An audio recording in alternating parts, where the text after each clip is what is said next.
I actually qualified her for her first badge, her C badge, as it was in those days, before we went to the levels. And literally right from the first decision she made, you're thinking, this is good, because one of the problems we always have with young umpires is authority. It's trying to get them to put their own personality and authority into something, and they're almost a bit apologetic about blowing the whistle and stopping the game. But Sarah, right from the start, had that authority and that empathy with the players. And at half time, I spoke to her about 2 or 3 little things. Went back in the second half, no more problems. Easiest C badge I've ever done in my life. And at the bottom of it, in the comments section, I said, somebody's got to keep an eye on this one. Make sure she gets more training at a high level. And the rest, as I say, is history. First met Sarah many years ago doing indoor matches at Hutchie.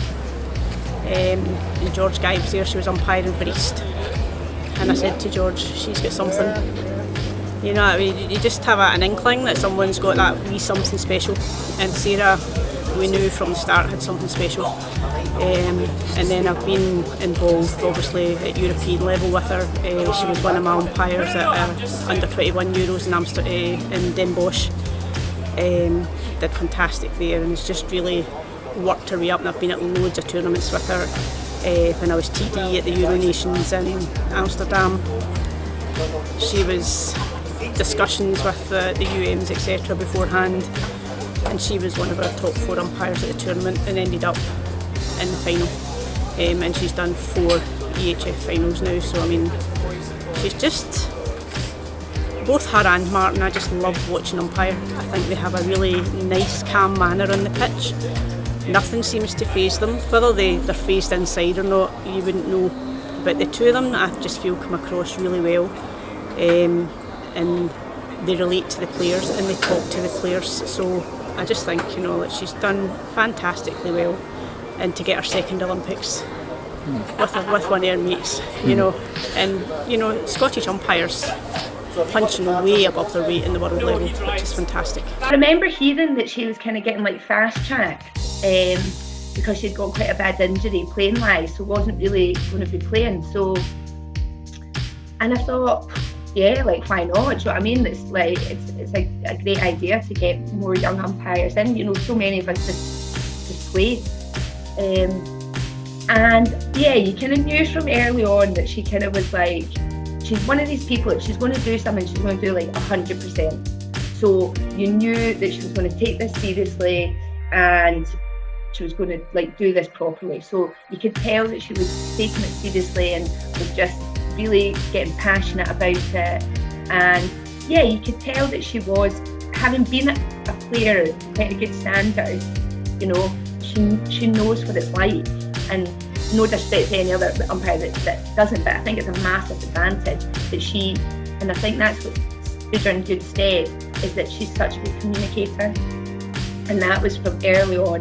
She would talk to you, she would say, like, whether you agreed with it or not, it was still nice to have that kind of communication. And she always tried to kind of calm the situation down. She is very much kind of calming, kind of had this calming influence. So yeah, I could tell that she was going to be good, probably not as good as she is, so I'm not going to lie.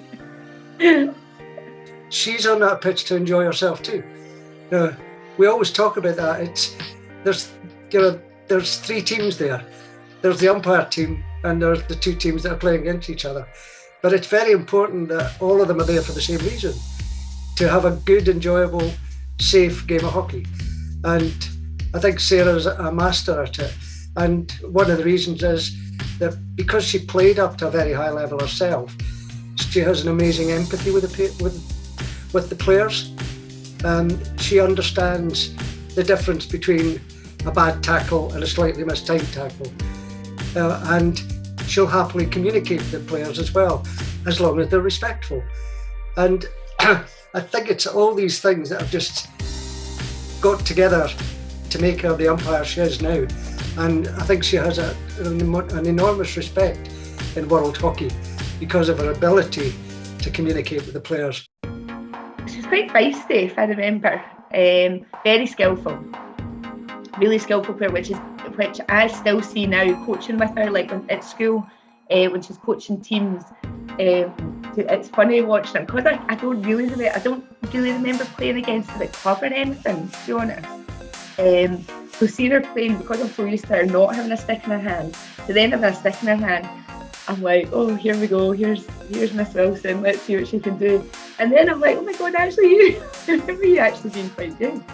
So yeah, like I remember obviously she was at Cala and Chris Sutherland, and he's super like into individuals and giving good skills and stuff. So her basics were brilliant. And yeah, she was a bit feisty, but obviously then kind of her path went another way. I don't know if it's just something she has. She obviously is a teacher, she works with people. Martin's a policeman, he works with people. So they both have that skill set that they're used to dealing with people on a day-to-day basis. But no, the two of them just are able to relate, and the umpires respect them, and the players respect them, and the fact that they do talk to them. They will explain a decision to people. They're not frightened to talk to coaches, etc.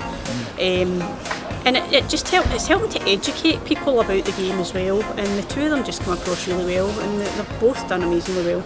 I've been lucky in that Sarah's umpired some of our club matches with Martin, and it's exactly the same. You know, she'll walk into the club house and she's like, "Hi, Cheesy, hi Sarah, how you doing?" And it's just it flows. It's the chat flows, and as soon as the game starts, some umpires will go, "Right, I'm umpire.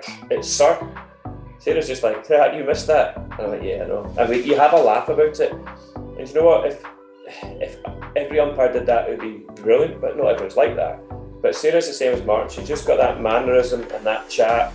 She doesn't get flustered. If she makes a mistake, she'll say sorry. And she'll just have a laugh in the game. And there's always an open conversation with the players. And because of that, both Martin and Sarah, the game flows. It's magic. So I've been lucky to have an umpire. If someone said to you, "You can have an umpire all the time," Sarah and Martin, yes please. Or one of them all the time. You know, it's the two of them are absolutely fantastic.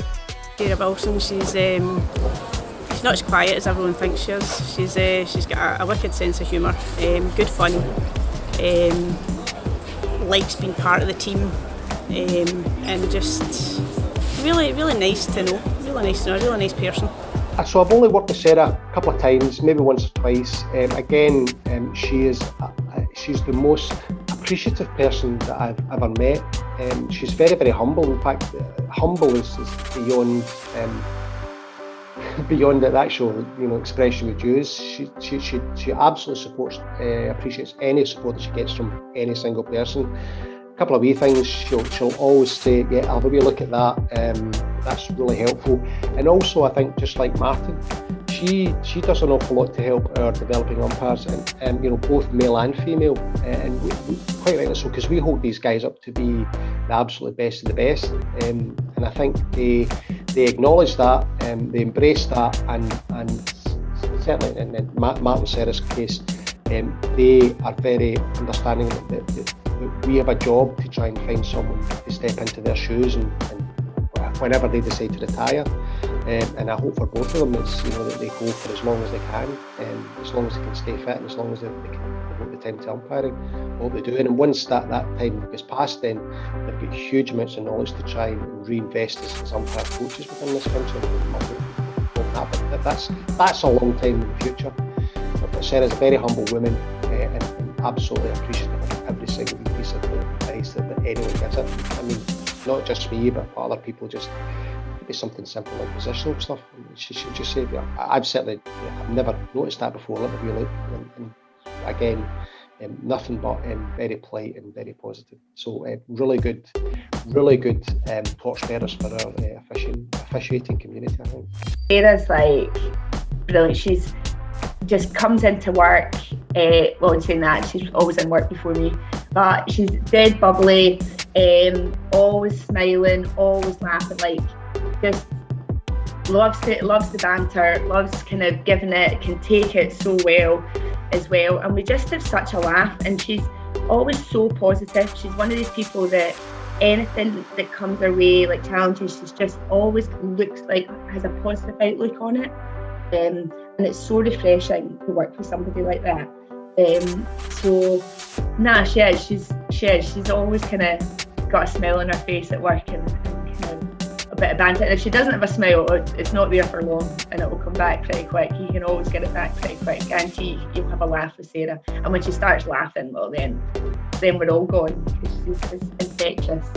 I think like she's the type of person that you would happily spend a couple of hours in the pub with, because she's great company, because her enthusiasm for life is the same as her enthusiasm for hockey, and she has a perpetual smile on her face even when things go wrong. And if you watch her when she's in action as an umpire, even when she's reading the riot act to a player, it'll always end with that smile, and that, you know, disarms the player as well. And the player goes, yeah, okay, sorry Sarah, and walks off the pitch with a yellow card behind her. Like, Sarah is so popular as a teacher, like so popular. I feel like at the end of the year you'll get like gifts and stuff. Well, not all of us get gifts. Sarah always gets gifts, and I'm always looking over at her desk. I'm like, oh, what else has she got? Oh, there's another wee card, or another wee bottle of Prosecco, or some chocolates, or yes, really, really popular. I think because she's just dead honest with them, and then really empathetic as well, actually. I think most umpires, most people who were really good players or played at a high level who changed to umpiring, they've already got that instinctive ability to understand what the players are trying to do, because they've been in their shoes, and that's a skill that some of our umpires who haven't umpired at the very top, and they've got to learn that. Now, it's not an unachievable gap, but it just means that the journey's a wee bit longer. And I think Sarah's experience of playing at a very high level in Scotland has helped her enormously, because she's in the same wavelength as the players, and she understands, you know, tactically what they're trying to do, and that's key to getting the right decision and getting the decision that the game needs. Well, Sarah is one of these people that soaks up information. As a coach, these are the type of people you love to work with, because they soak up the information you give them, but they're also not afraid to ask questions if they're not sure what you're saying. And I'm sure that as she went up through the ranks, Sarah would be doing this to every senior umpire that she worked with, every umpire's manager that she worked for, every umpire coach she worked with. She would be soaking in everything, asking questions, going out, putting them into practice. And then I can imagine her at any debrief coming off the pitch, and she'd be asking as many questions as the person debriefing her, because she just wants to learn. And, you know, she is now arguably number one in the world, and I bet she's still learning, and I bet she's still asking questions of her coaches and her fellow umpires. And it's that enthusiasm to learn and improve that's not only got her where she is, it'll keep her where she is. Because, as you know, this is her second Olympics. Very few people get to do one, and she's now on her second. And she's already done World Cups and European Cups and Champions League. She's done the lot, but she's still going. I know Sarah's brilliant, and the two of them deserve all successes that comes to them this summer. You know, hopefully they can do well and get some of the big games, semi-finals, finals, etc. That'd be class. Amazing. Like, I think, yeah, like to go to two Olympics is to go to one Olympics is unreal, but to go to two is brilliant. But also, you know, she's consistently been there, you know, having been awarded, like, you know, the FIH, like, umpire of the year. I just think it's brilliant. I'm so proud to call her my, you know, friend and workmate, and yeah, I just know that she'll absolutely smash it. So yeah, super proud.